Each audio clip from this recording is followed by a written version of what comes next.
un pequeño problema en la conexión, ya lo solucionamos. Vamos a seguir entonces hablando acerca de la postura del manejar. Ya lo que les estaba diciendo que en las cuatro extremidades, ¿cierto? Dos brazos, dos piernas, tenemos en la mayoría de las motos mandos, frenos, embrague y palanca de cambios, ya para ser precisos. Entonces, los pies y las manos deben estar siempre libres, ¿ya? Los pies y las manos siempre deben estar libres y sin cargas. Es decir, yo no me puedo afirmar de la moto, sino que en vez de yo afirmarme de la moto, ¿cierto? Con las manos o con los pies, debo afirmarme con los muslos, ¿ya? Y en realidad no es que uno se vaya afirmando tan rígidamente de la moto, ¿cierto? Uno va sobre la moto y entre el trasero, ¿cierto? Y los muslos hasta la rodilla se forma un poco la sujeción con la moto. Pero los brazos y las piernas deben ir libres, ¿cierto? ¿Para qué? Para poder maniobrar de forma fluida, ¿cierto? Nuestra motocicleta. Marchas, dice. La primera se logra desplazando el pedal una posición hacia abajo del neutro. La segunda se logra desplazando el pedal una posición hacia arriba del neutro. La tercera, una posición hacia abajo de la segunda. ¿Ya? Entonces, ¿qué es lo que nos dice acá? Nos dice cómo lograr las marchas en una moto convencional. Dice que la primera se logra desplazando el pedal una posición hacia abajo del neutro. Pero ¿cómo sé cuando la moto está en neutro? Bueno, es bastante fácil. Hay dos formas, principalmente. Si la moto está con contacto, ¿cierto? Y está, ¿cierto? Totalmente operativa y todo eso, es una moto de calle, normalmente va a tener una luz verde en el tablero con una N que indica cuando está en neutro. Y la segunda opción es que, aunque no tuviera la luz, si yo tomo la moto y la trato de empujar y esta ofrece resistencia, significa que está en una marcha distinta a neutro, ¿ya? Cuando yo ponga la palanca de cambio en una posición tal que la moto no ofrece resistencia al empujarla, significa que estamos en neutro, ¿ya? Esto obviamente sin apretar el embrague, ¿ya? Y luego, ¿cierto? Como la primera se logra desplazando el pedal una posición hacia abajo del neutro, todas las siguientes son tomando el pedal, ¿cierto? Con la punta del pie y levantándolo. Lo levantamos desde la primera, levantamos una vez al máximo hasta arriba y va a llegar a segunda, después a tercera, después volvemos a levantar y cuarta, después volvemos a levantar y quinta y así también la sexta, ¿ya? Entonces dice acá que es importante no llevar accionado el embrague más del tiempo necesario, ya que este va a reducir el control sobre su moto. Ya es súper importante que, que el embrague, ¿cierto? Se accione principalmente para cuando salimos en primera, ¿cierto? Y estamos detenidos. Para otras aplicaciones, el embrague en la moto no se utiliza mucho, ¿ya? La mayoría de las motos se puede pasar cambio sin embrague, ¿ya? Podemos pasar cambio desde la segunda hacia arriba, se pueden pasar sin embrague y esto no trae problemas tampoco para la moto, ¿ya? No sé si en todas, pero en la mayoría por lo menos.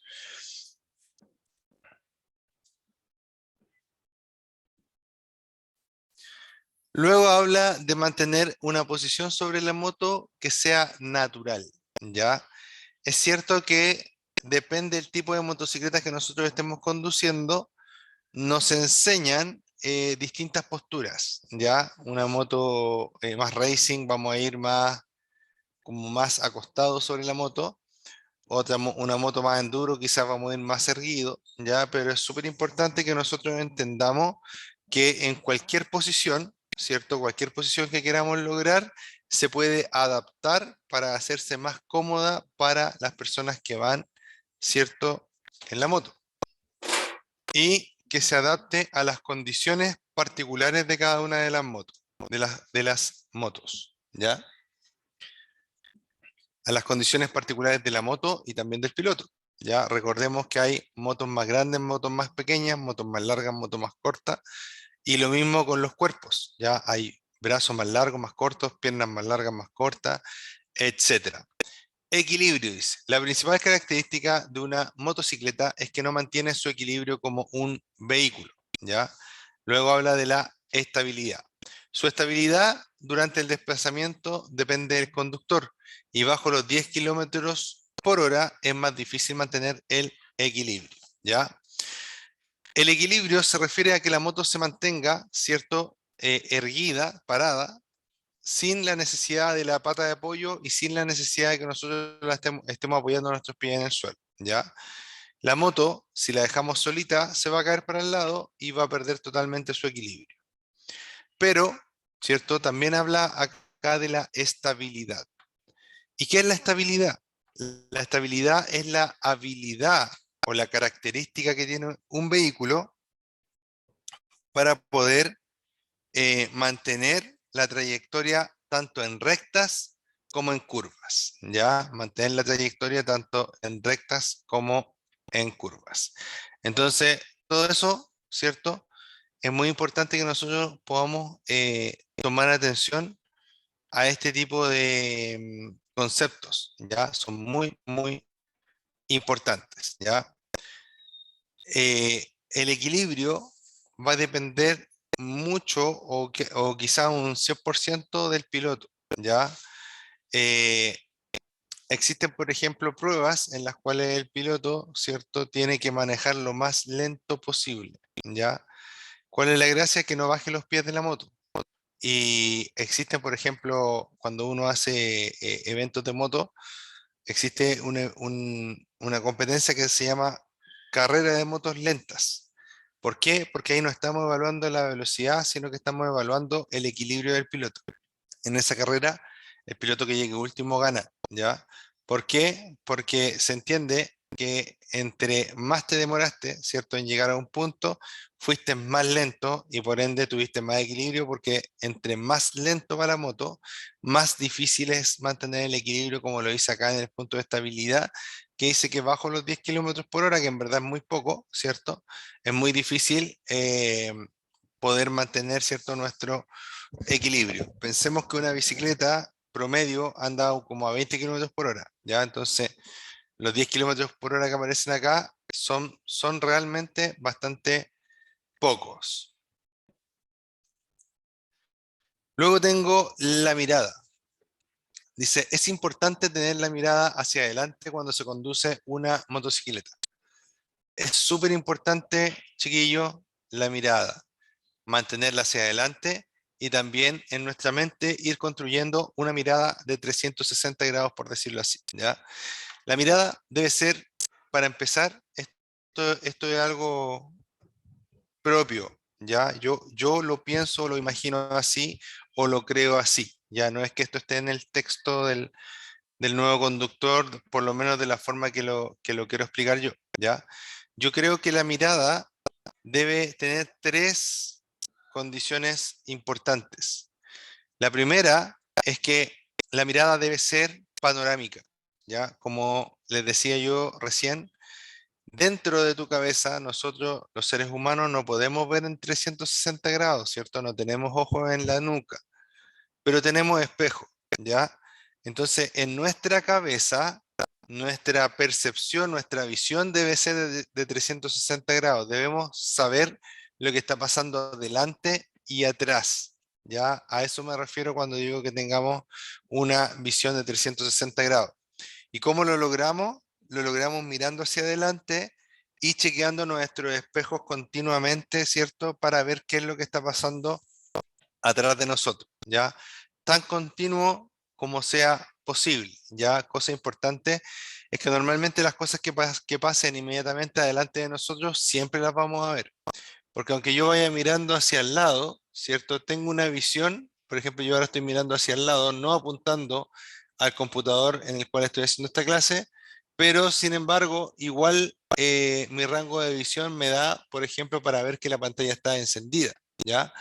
Entonces, si bien es cierto, uno no puede enfocar, si yo estoy mirando para allá, no puedo enfocar al computador, ¿cierto?, que está al frente de mí, sí lo veo y sí, si pasa algo, va a llamar mi atención y yo voy a girar la cabeza. Entonces, es muy importante que vayamos mirando y poniendo atención hacia adelante, pero también chequeando y haciendo un mapa en nuestra cabeza de lo que está pasando atrás, como si fuera una visión de 360 grados, ¿ya?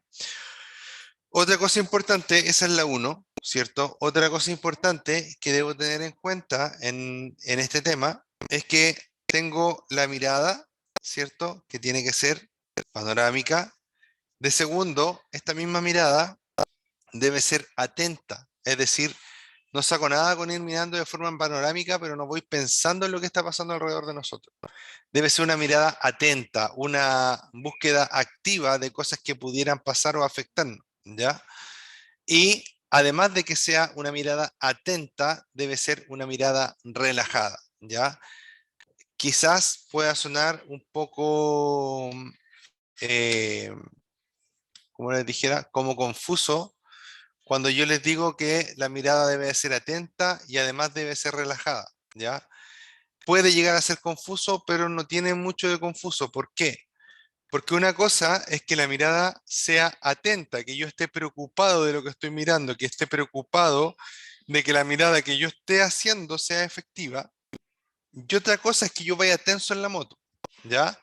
Que ir tenso en la moto no le ayuda a nadie, ¿ya? Entonces siempre debemos tratar de ir relajados en la moto, pero atentos, ¿cierto? Mirando, observando y tratando de anticipar lo que nosotros necesitamos para poder, ¿cierto? Llegar a nuestra casa, a nuestro hogar, sin novedad, ¿ya? Entonces la mirada tiene que ser panorámica, tiene que ser atenta y tiene que ser relajada al mismo tiempo. Si usted va tenso, si usted va preocupado, si usted va con, a ver, ¿cómo les dijera? Si usted va no disfrutando el camino por esta misma tensión, lo que va a pasar es que su cuerpo también se va a fatigar más rápido y que probablemente no va a poder pensar con claridad cuando usted tenga que tomar decisiones cruciales, ¿ya? Como por ejemplo, si me desvío hacia la derecha o hacia la izquierda en un,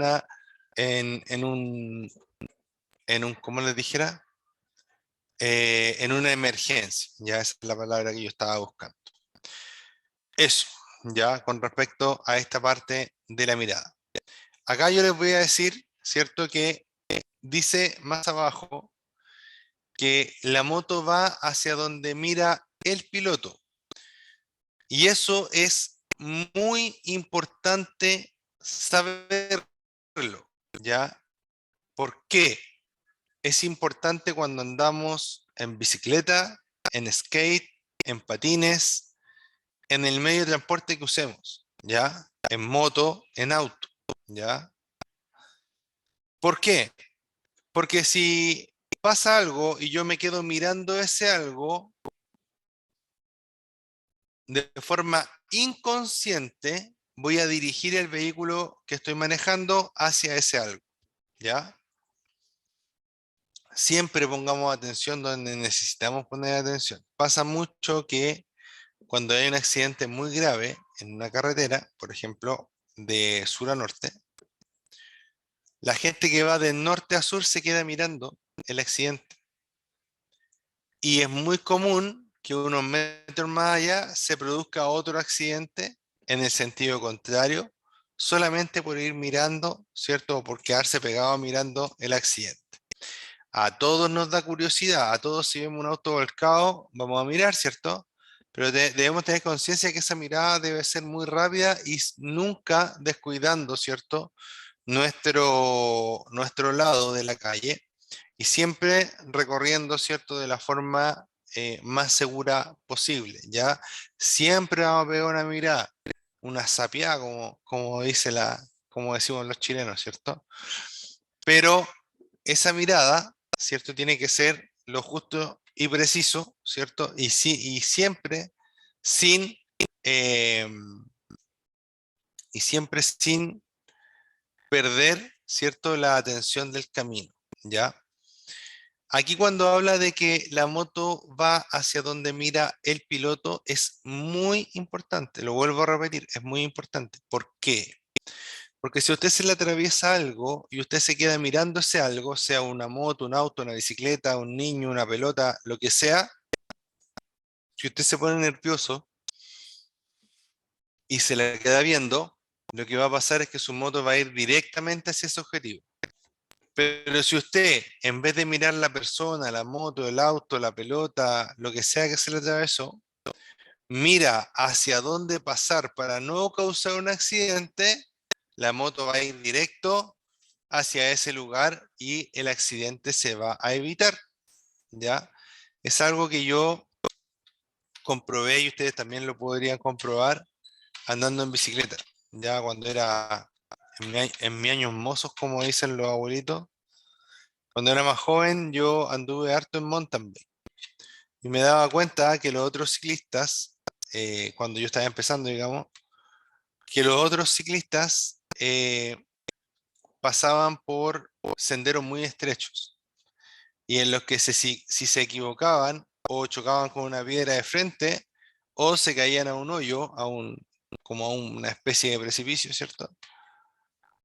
Entonces yo me preguntaba cómo podían hacer para no ponerse nerviosos, cómo podían hacer para no fallar, ¿ya? Entonces, hablando con ellos en algún momento, me explicaron que uno nunca debe mirar a lo malo, siempre debe ir confiado mirando hacia lo bueno. Si tú vas mirando hacia lo bueno, ¿cierto? Es muy difícil, ¿cierto? Que te vaya a pasar algo en ese orden, ¿ya? Es muy difícil que vayas a errar hacia donde quieres que vaya tu vehículo, sea el vehículo que sea una bicicleta, el vehículo que sea, ¿ya? Una moto, un auto, siempre es muy importante mirar hacia lo bueno. Les pongo un ejemplo conciso, ¿cierto? Si yo vengo en un vehículo, si yo vengo en una moto, mejor dicho, ¿cierto? Yo vengo en mi moto, se me atraviesa un vehículo en la calle, al atravesarse el vehículo se asustó, frenó y quedó frenado justo al frente mío. Es muy probable que exista un espacio o adelante del auto o atrás del auto, ¿ya? Y muchas veces el motociclista le pega al auto medio medio. Se entiende que obviamente hay veces que no se puede evitar el accidente, pero hay que intentar evitarlo. Y en este caso, ¿cómo vamos a intentar evitarlo? Si ya se nos cruzó el auto, ya se detuvo ahí, etcétera, y nosotros venimos a gran velocidad. Lo que debemos hacer en ese caso es tratar de mirar hacia el lado por donde pudiéramos pasar, ¿ya? En vez de quedarme mirando el vehículo, miro o adelante del vehículo o atrás del vehículo, perdón, donde haya más probabilidades de poder pasar, donde haya un poquito más de espacio para poder pasar hacia el otro lado, obviamente sin impactar al mismo, ¿cierto? Entonces, ¿cierto? Es muy importante poder tratar de tener la mente, la cabeza, el cerebro lo más frío posible, ¿cierto? Y hacerle el quite y mirar hacia donde es mejor para nosotros, ¿ya? Eso se llama escapatoria. Ya estoy en un problema, pero necesito buscar la escapatoria y a esa parte apuntar, ¿ya? Igual que cuando tenemos un problema en la vida, no sacamos nada con mirar el puro problema, ¿cierto? Miremos en la escapatoria, miremos por dónde pasar, ¿ya? Dice, suele decirse que la moto va hacia donde mira el piloto y aunque suene anecdótico, tiene una trascendencia enorme para la conducción. El caso más representativo de este hecho es que para evitar el impacto contra un obstáculo que se interponga en nuestra trayectoria, hay que mirar hacia la escapatoria. Si el piloto se queda mirando al obstáculo, no podrá evitar la colisión. En las rectas, dice, la mirada debe dirigirse a lo lejos al punto en que convergen las líneas de demarcación del pavimento con los elementos que se encuentran a los costados del camino. Importante, dice, un defecto muy frecuente en un conductor nuevo es mirar justo por delante de la rueda de la motocicleta, por lo que nunca tiene tiempo para programar nada. Siempre mirar lejos es esencial y adquiere mayor relevancia al enfrentar una curva. Luego, empieza a hablar acá de las técnicas de frenado, ¿ya? Dice que es importante frenar siempre de manera suave y progresiva, a fin de evitar el bloqueo de las ruedas. Esto no quiere decir que no pueda frenar con contundencia en caso de una situación apurada o de emergencia. El freno principal de la motocicleta es el delantero, que es el que realmente detiene la motocicleta.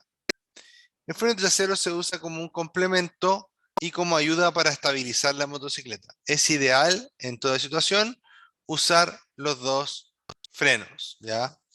Aquí, entre las cosas más importantes que dice que los frenos adelante y atrás tienen distintos grados de participación, ¿ya? El freno delantero siempre frena mucho más la moto, porque cuando nosotros frenamos, toda la masa, todo el peso se va hacia la parte delantera del vehículo. Por ende, siempre los frenos delanteros son más grandes, ¿ya? Y los frenos traseros son más pequeños. Muchas veces los frenos delanteros son de mejor tecnología que los frenos traseros, ¿ya? Es súper importante saber eso, pero también es súper importante saber que los frenos traseros, ¿cierto? Proporcionan un porcentaje de la fuerza de frenado también y que es necesario utilizarlos para ayudar y contribuir en la frenada, ¿ya? Hay gente, ¿por qué hago hincapié en esto? Porque hay gente, sobre todo motociclistas antiguos, ¿cierto? Motociclistas clásicos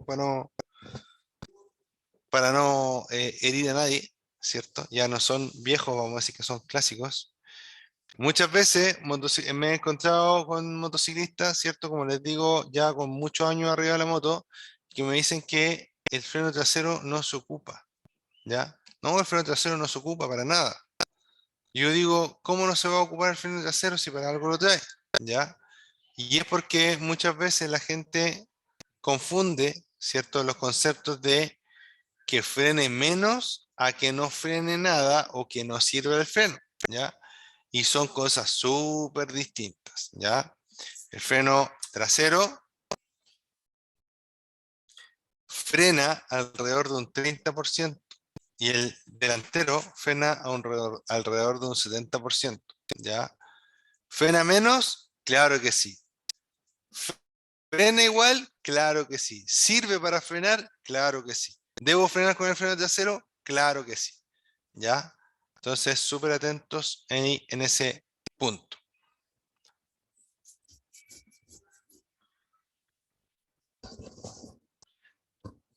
Dice que al ocupar solo el freno delantero, corre el riesgo de una transferencia de carga brusca y que salga despedido por el frente o que se bloquee el neumático delantero. Es conveniente que al momento de frenar usted tome una posición que colabore en la maniobra, no permitiendo que la rueda pierda su centro, para lo cual debe mantener firme el manubrio. Para frenar de una forma eficaz, debe inclinar levemente su cuerpo hacia atrás, impidiendo que se libere la rueda trasera, que es la que ejerce mayor fuerza para el avance de la motocicleta. La que será trasladada hacia adelante por efectos de la frenada o transferencia de masa. La transferencia de masa, recuerden, es la transferencia de peso. Cuando usted frena, todo el peso se va hacia adelante. Inclusive cuando vamos corriendo y frenamos, sentimos que como que la cabeza quiere seguir corriendo.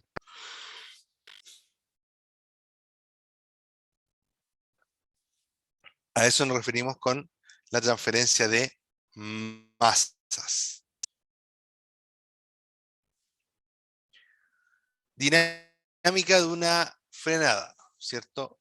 Freno delantero. Dice que el freno delantero se activa con la mano derecha y actúa sobre la rueda delantera. Recuerden que los frenos de moto se puede frenar de forma distinta el freno delantero con el trasero. Es decir, que yo aprieto uno, solo se va a frenar el delantero, aprieto el otro, solo se va a frenar el trasero. Entonces, para frenar con los dos al mismo tiempo, debemos accionar el pie y la mano al mismo tiempo, con diferentes niveles de presión dependiendo de lo que queramos lograr. Dice freno delantero. El freno delantero se activa con la mano derecha y actúa sobre la rueda delantera, ¿ya? Es decir, freno de mano, freno que va en la mano, freno delantero. freno que va en el pie, freno trasero. Es el que soporta más carga y el más eficaz para detener la motocicleta. A la vez es el más peligroso si acciona este freno de forma brusca, ¿ya? Sobre todo si la moto no está equipada con ABS. La moto que está equipada con ABS y usted frena de forma brusca, la moto sola gestiona la liberación de presión en esa rueda, ya para que no se bloquee. Perdón, para que no se bloquee. Cuando la rueda delantera, ¿cierto? Se bloquea, es muy peligroso y es muy probable que ese motociclista termine en el suelo o peor, ¿ya? En cambio, cuando yo tengo ABS, yo freno con toda la contundencia que quiera y el ABS solo va a gestionar el freno y va a hacer que la motocicleta o la rueda delantera de la motocicleta no se bloquee. Ya siempre va a ser más seguro no frenar de forma tan contundente, ¿ya? A no ser que la frenada así lo amerite. Y para tener menos ocasiones en las cuales tengamos que frenar de forma muy apurada y muy contundente, entonces debemos siempre conservar una muy buena distancia del vehículo que va adelante, ¿ya?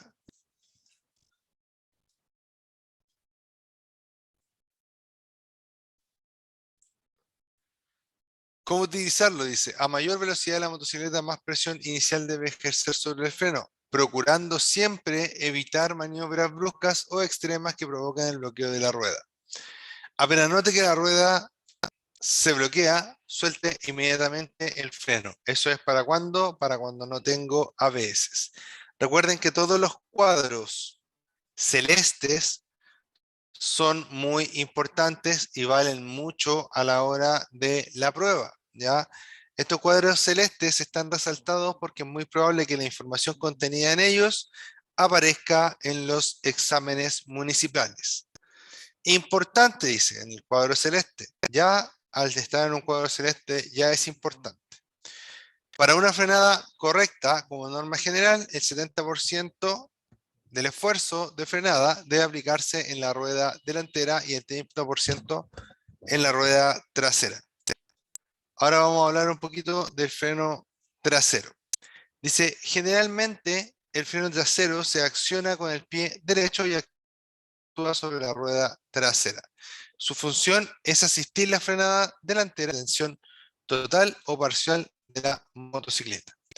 Si utiliza solo el freno trasero, el traslado de pesos al tren delantero es menor, por lo que no se retiene al vehículo de forma tan efectiva. ¿Y cómo utilizamos el freno trasero? Dice que se inicia con una presión muy leve sobre la palanca. La motocicleta deberá perdón, la motocicleta empezará a reducir la velocidad de forma lenta pero progresiva. Conforme a la velocidad vaya disminuyendo, aumente la presión.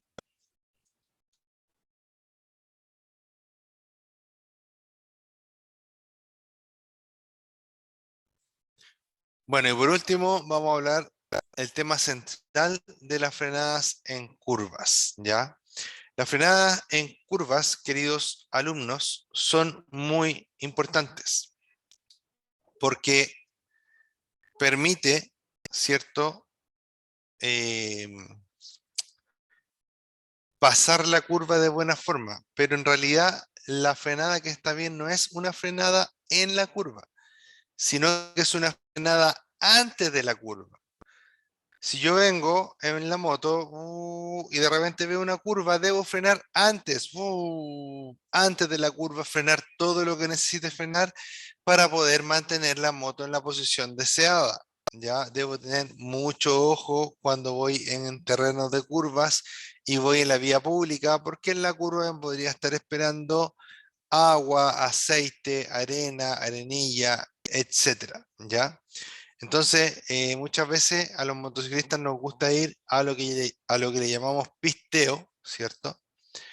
Pero eh, muchas veces no medimos el peligro de que en un pisteo en la calle, ¿cierto? Las condiciones no están controladas para nada, ¿ya? Sino que más bien son condiciones sin control, ¿ya? Por ende, pudiéramos llegar a tener un accidente debido a que la calle por la cual vamos andando no está en buenas condiciones, tiene hoyos, tiene baches, tiene lomos de toro, puede tener arena, tierra, puede tener agua, aceite, grasa, etcétera, ¿ya? Entonces es muy peligroso, ¿cierto? Cuando queremos pistear, ¿cierto? Cuando queremos andar rápido en zonas de curva, en zonas montañosas. Además de eso, recuerden que las zonas de curva y montañosas están protegidas con barreras de contención y las barreras de contención están hechas para contener vehículos o camiones, ya en ningún caso contener motociclistas. Y cuando usted choca con una barrera de contención, ¿cierto? Eh, puede sufrir daños graves debido a que la barrera de contención con la carne se lleva muy mal. La barrera actúa como una especie de guillotina, ¿cierto? Que puede hacer que pierdan una extremidad o inclusive la vida, ¿cierto? Dice que importante, dice, si transita por una curva y frena de forma enérgica con el freno delantero, la fuerza de inercia puede provocar que la rueda trasera se levante, perdiendo contacto con el pavimento. En esta situación, una caída es inminente e inevitable en la mayoría de los casos. ¿Ya? Súper importante. Siempre las frenadas deben ser suaves y paulatinas, a no ser que sea una frenada de emergencia. ¿Y cómo debo hacer para disminuir la cantidad de frenadas de emergencia? Lo que debo hacer es simplemente, ¿cierto? Em, para disminuir la cantidad de frenadas de emergencia, lo que debo hacer es simplemente guardar distancia de los vehículos que van adelante mío. Cuando venga una curva, frenar antes de la curva, nunca dentro de la curva. Si por X motivo necesito frenar dentro de la curva, tiene que ser una muy suave, ¿cierto? Para tratar de no desestabilizar la motocicleta. Eso es por el día de hoy, queridos alumnos. Les mando un abrazo, espero que todos se encuentren muy bien y espero que les haya gustado esta clase. Ya un poquito accidentada ahí con el tema de que se cayó el sistema en un momento, pero ya estamos con esta clase completa y los espero nuevamente mañana martes a las 3:15 de la tarde. Les mando un abrazo, espero que se cuiden mucho y nos estamos viendo. Yo soy Ricardo Cornejo y recuerden que esto es practicatest.cl, el mejor lugar para que puedas estudiar de forma teórica para tu, eh, para tu examen municipal clase C. Un abrazo, nos vemos. Chao, chao.